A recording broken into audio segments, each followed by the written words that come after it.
It was completely night when you and Kojiro left Miss Chin's antique shop. You both stood at the beginning of the dirt road that led deep into the woods, where the supposed temple was located.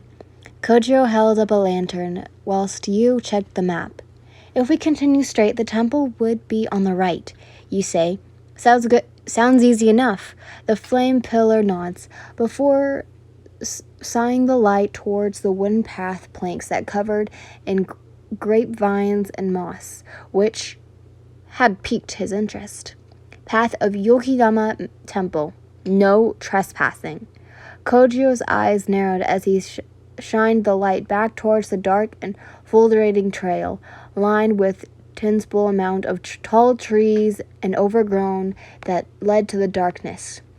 Stay close to me, my love, he tells you, and begin to set foot on the path without further ado, causing you to follow suit. Not while giving worry glances over your shoulder. Several minutes into your trek, it started to rain and you felt an eerie shiver run down your spine as you cling to your lover. It's not that you were scared, it's just every noise you heard in the darkness. From twigs popping, crickets chirping, and frogs croaking, and owls hooting made you jitter. Do you honestly think we'll find anything at the temple, Koho? You couldn't help but ask, glancing around every once in a while. Don't worry, but for as long as I've been a demon slayer, I learned that some demons prefer to dwell in isolated regions away from humans, so I wouldn't be surprised if we encountered one at the temple, he replied. Well, that only made you even more nervous as you both continued onward. After several minutes of walking, you both came to a stop at the Toro, traditional lanterns made of stone and broken steps that led uphill. That must be the way out to the old temple, Kojiro decided, as he glanced up and spotted an outline of a torii gate. Once reaching the entrance, you were both met with not a temple, but the sight of an old and abandoned Shinto shrine. Is it a shrine? You arched a brow. Wait, didn't one of the documents say that the temple was rebuilt into a shrine? Kojiro ponders. Now that you've mentioned it, yeah. I also remember reading something about a priest who killed his shrine maidens and later committed seppuku, you tell him. Indeed, the shrine was old, with fungus, roots, and moss. And though there didn't seem to be any signs of life, it still gave off an eerie presence. I sense an evil aura coming from this place. Even Fuwa is shaking, you say, and Kojiro glances to see the little dwarf flying squirrel who was tucked inside your shirt pocket, quivering in fear. He gently took his hand and caressed Fuwa's forehead with his finger in order to soothe her. After a while, Kojiro slowly drew his sword, before slowly starting towards the battered wooden doors of the shrine. You, the same, slowly ushered your spear and ready yourself, in case something jumps out, as your lover cautiously opened the door. The foul smell of decay and mildew wafted through as you two slowly entered. As substance, the shrine was indeed empty, aside from an old broken altar and old dusty china cabinets that housed several shinta, I think that's how I say it. However, what really caught you and Kojo's attention was the walls were covered completely in a stray of strange paper talismans, each marked with strange red symbols and unknown kanji lettering. There was also this faint stench of iron evident, making you suspect the red markings were written in blood.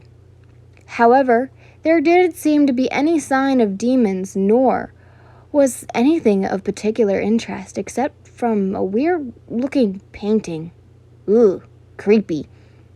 Sitting the lantern down, Kojiro went over to inspect the paper talismans, taking note of the strange red markings.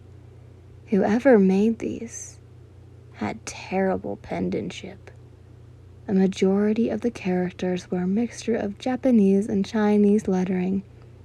The flame pillar then furrowed his brows in confusion at an odd symbol that didn't look like a word or a kanji. It reminded him of those stick figures one would find in children's drawings. Curious, Kojiro went to touch it, and as he did, the unimaginable happened. Suddenly, the tiny drawing came to life.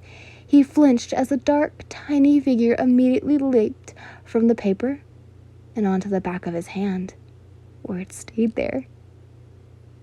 Internally panicking, Kojiro tried to get it off, but it was no use. It was sticking to his skin like some kind of permanent tattoo.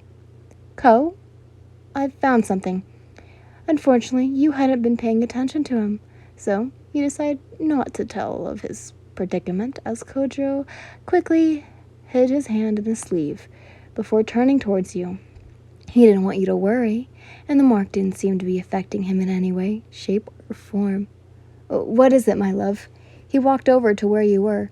You pointed to an old rug on the floor before knocking on the floorboards.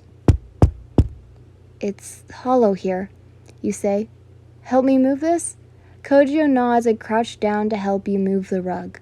Once done, you both were surprised to see a secret hatch.